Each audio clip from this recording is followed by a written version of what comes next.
Hello friends, welcome to bio Pathshala. आज के इस वीडियो में हम देखेंगे प्रोकैरियोटिक सेल और यूकैरियोटिक सेल में डिफरेंस और सिमिलरिटीज़। तो चलिए आज का वीडियो हम स्टार्ट करते हैं। सबसे पहले हम देखेंगे कि क्या क्या सिमिलरिटीज़ है प्रोकैरियोटिक सेल और यूकैरियोटिक सेल में। तो ये है एक प्रोकैरियोटिक सेल और एक ये है यूकैरियोटिक सेल। प्रोकैरियोटिक सेल में भी डीएनए पाया जाता है और यूकैरियोटिक सेल में भी डीएनए पाया जाता है। प्रोकैरियोटिक सेल का जो डीएनए होता है वो सर्कुलर डीएनए होता है और ये नंबर में सिंगल होता है, जबकि जो यूकैरियोटिक सेल का डीएनए होता है वो लीनियर होता है और ये एक से ज़्यादा नंबर में पाया जाता है, मतलब मल्टीपल होता है। तो जो प्रोकैरियोटिक सेल होती है उसमें भी साइटोप्लाज्म पाया जाता है और जो यूकैरियोटिक सेल होती है उसमें भी साइटोप्लाज्म पाया जाता है। प्रोकैरियोटिक सेल और यूकैरियोटिक सेल दोनों में ही सेल मेम्ब्रेन पाई जाती है। ये सेल मेम्ब्रेन जो होती है वो सेमी परमिएबल होती है। सेल मेम्ब्रेन के थ्रू ही ये डिसाइड होता है कि किन मॉलिक्यूल्स को सेल के अंदर आने दिया जाएगा और किन मॉलिक्यूल्स को सेल के अंदर नहीं आने दिया जाएगा। ये सिलेक्टिवली परमिएबल होती है, ये सिलेक्ट करती है कि कौन से मॉलिक्यूल आएंगे और कौन से बाहर जाएंगे या कौन से नहीं आएंगे। सेल मेम्ब्रेन का एक और कैरेक्टर होता है या सेल का एक और कैरेक्टर होता है टोनिसिटी, कि जब किसी एनिमल सेल को आप हाइपरटोनिक सॉल्यूशन में अगर रखेंगे, हाइपरटोनिक मतलब कि जिस सॉल्यूशन में पानी की मात्रा कम है, तो सेल क्या करेगी, अपना पानी बाहर निकालती है, तो ये सेल जो होती है वो श्रिंक हो जाती है।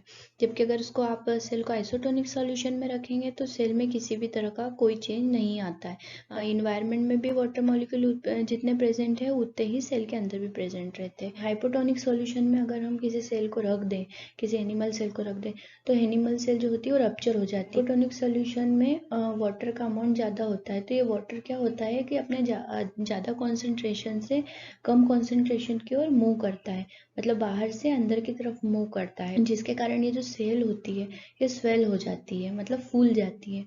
और ज़्यादा फूलने के कारण, क्योंकि इसके चारों तरफ किसी भी तरह की कोई सेल वॉल नहीं पाई जाती, उसके कारण क्या होता है, ये जो होती है बर्स्ट हो जाती है या फट जाती है, तो इसको टोनिसिटी कहा जाता है। जिसके विपरीत अगर आप प्लांट सेल को रखेंगे तो प्लांट सेल कभी भी फटती नहीं है। क्यों हाइपोटोनिक सॉल्यूशन में? क्योंकि उसके चारों तरफ रिजिड सेल वॉल होती है।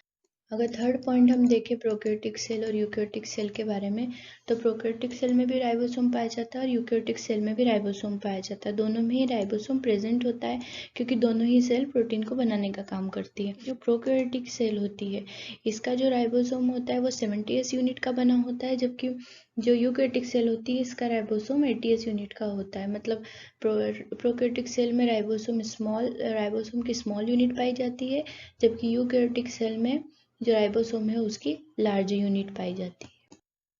प्रोकैरियोटिक सेल और यूकैरियोटिक सेल में एक और सिमिलरिटी अगर हम देखें तो दोनों में ही सेल वॉल प्रेजेंट होती है, लेकिन जो यूकैरियोटिक सेल होती है उसमें केवल प्लांट और फंजाई में ही सेल वॉल पाई जाती है। एनिमल सेल में कभी भी सेल वॉल नहीं पाई जाती है। एनिमल सेल में केवल प्लाज्मा मेम्ब्रेन या सेल मेम्ब्रेन पाई जाती है। तो प्रोकैरियोटिक सेल और यूकैरियोटिक सेल में अगर डिफरेंस देखे जाए तो पहला डिफरेंस है कि ये दोनों सेल्स के साइज में डिफरेंस होता है। मतलब जो प्रोकैरियोटिक सेल होती है वो स्मॉल साइज होती है, जबकि जो यूकैरियोटिक सेल होती है वो साइज में लार्ज होती है। सेकेंड डिफरेंस ये होता है कि जो प्रोकैरियोटिक सेल होती है उसका डीएनए फ्री डीएनए होता है। फ्री डीएनए मतलब कि उसमें न्यूक्लियस नहीं पाया जाता है। टाइप्स ऑफ ऑर्गेनिज्म वाला इसके पहले जो वीडियो था उसमें हमने जो प्रोकैरियोटिक सेल थी या बैक्टीरियल सेल थी उसको पूरा डिटेल में समझा था। हमने देखा था कि एक सेल होती है जिसके अंदर जो जेनेटिक मटेरियल होता है वो पूरा इस तरीके से बिखरा हुआ पाया जाता है, इसलिए इसके जो न्यूक्लियस होता है उसको न्यूक्लियोइड कहा था। उसके चारों तरफ न्यूक्लियर मेम्ब्रेन नहीं पाई जाती है। यूकैरियोटिक सेल का देखें तो यूकैरियोटिक सेल जो होती है उसमें जो न्यूक्लियस होता है ट्रू न्यूक्लियस पाया जाता है और उसका जो डीएनए होता है वो न्यूक्लियस के अंदर प्रेजेंट होता है। नेक्स्ट डिफरेंस हम देखें तो नेक्स्ट डिफरेंस में जो प्रोकैरियोटिक सेल होती है उसमें membrane bound cell organelles absent होते हैं, जबकि जो यूकैरियोटिक सेल होती है उसमें सारे के सारे सेल ऑर्गेनेल्स प्रेजेंट होते हैं। अब हम यहाँ पर एक टेबल करते हैं। तो प्रोकैरियोटिक सेल और यूकैरियोटिक सेल में मेन ये डिफरेंसेस और सिमिलरिटी होती है। जो प्रोकैरियोटिक सेल होती है इसके अंतर्गत आने वाले जो ऑर्गेनिज्म होते हैं अधिकतर वो यूनिसेल्युलर होते हैं, जबकि जो यूकैरियोटिक सेल होते हैं उसमें आने वाले अधिकतर मल्टीसेल्युलर होते हैं। इसमें भी कुछ यूनिसेल्युलर आते हैं, जो हमने लास्ट हमारे टाइप्स ऑफ ऑर्गेनिज्म और सेल्स वाला जो वीडियो था उसमें हमने देखे थे कि कुछ यूनिसेल्युलर ऑर्गेनिज्म भी यूकैरियोटिक के अंतर्गत आते हैं। बाकी अधिकतर जो होते हैं वो मल्टीसेल्युलर होते हैं। सेकेंड पॉइंट है कि न्यूक्लियस जो होता है इनका पोरली डिफाइंड होता है, मतलब इनमें न्यूक्लियोइड पाया जाता है, जबकि इसका जो होता है न्यूक्लियस वो वेल डिफाइंड होता है, उसके चारों तरफ न्यूक्लियर मेम्ब्रेन पाई जाती है। प्रोकैरियोटिक सेल में न्यूक्लियोलस एब्सेंट होता है, यूकैरियोटिक सेल में न्यूक्लियोलस प्रेजेंट होता है। न्यूक्लियोलस न्यूक्लियस के अंदर प्रेजेंट होता है। जो जेनेटिक मटेरियल होता है प्रोकैरियोटिक का वो न्यूक्लियर मेम्ब्रेन से इनक्लोज नहीं होता है, जबकि जो यूकैरियोटिक सेल होता है उसका जो जेनेटिक मटेरियल होता है वो न्यूक्लियर मेम्ब्रेन के अंदर, मतलब कि न्यूक्लियस में पाया जाता है। जो प्रोकैरियोटिक सेल होता है उसमें single circular DNA molecule present होता है जिसको न्यूक्लियोइड कहा जाता है, जबकि इसका जो यूकैरियोटिक सेल का जो जेनेटिक मटेरियल होता है वो नंबर्स में मल्टीपल होता है और लीनियर क्रोमोसोम पाया जाता है जो कि न्यूक्लियस में प्रेजेंट होता है। प्रोकैरियोटिक सेल में सेल ऑर्गेनेल एब्सेंट होते हैं, जबकि जो यूकैरियोटिक सेल होती है उसमें सारे सेल ऑर्गेनेल्स पाए जाते हैं। सेल वॉल जो होती है वो इसमें जो सेल वॉल होती है वो पेप्टिडोग्लाइकेन की बनी होती है, जबकि जो यूकैरियोटिक सेल में जो प्लांट्स में सेल वॉल होती है वो सेल्यूलोज की बनी होती है, जबकि फंजाई में सेल वॉल काइटिन की बनी होती है। जो राइबोसोम होते हैं प्रोकैरियोटिक सेल के वो 70s यूनिट के बने होते हैं, मतलब स्मॉल राइबोसोम होते हैं, जबकि जो यूकैरियोटिक सेल के राइबोसोम होते हैं वो लार्ज होते हैं और 80s यूनिट के बने होते हैं। और उसके बाद यहाँ पर अगर सेल डिवीजन की बात करें तो सेल डिवीजन प्रोकैरियोटिक सेल में बाइनरी फिजन या बडिंग के थ्रू होता है, जबकि यूकैरियोटिक सेल में सेल डिवीजन जो होता है वो माइटोसिस और मियोसिस के थ्रू होता है। जो माइटोसिस मियोसिस है ये आगे आने वाले वीडियो में हम डिस्कस करेंगे डिटेल में। अगर हम प्रोकैरियोटिक सेल को देखें तो प्रोकैरियोटिक सेल में जो साइज होता है वो स्मॉल होता है, जो यूकैरियोटिक सेल होता है इसका जो साइज होता है वो लार्ज होता है।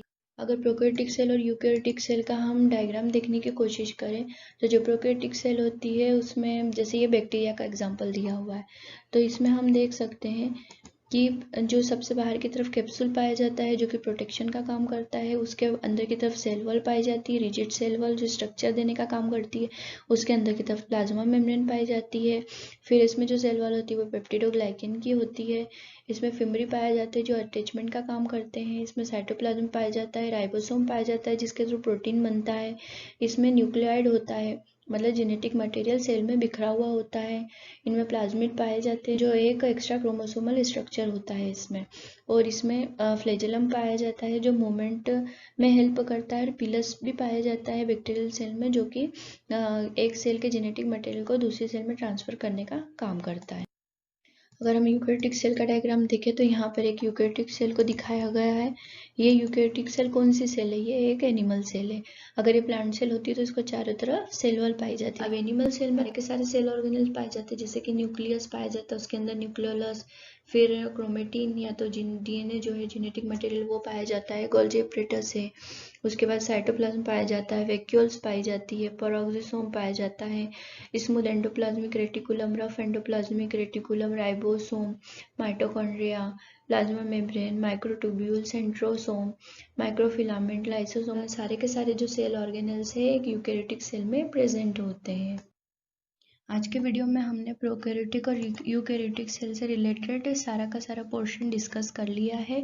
आज ये हमारा ये वाला टॉपिक आज फिनिश हो गया है। आने वाले वीडियो में हम प्लांट सेल और एनिमल सेल के बारे में पढ़ेंगे और डिस्कस करेंगे उसके बारे में डिटेल से। अगर आपको ये वीडियो पसंद आता है तो वीडियो को लाइक कीजिए, शेयर कीजिए, चैनल को सब्सक्राइब कीजिए और बेल आइकन को ऑन कीजिए ताकि आपको आने वाले वीडियो के नोटिफिकेशन मिलते रहें।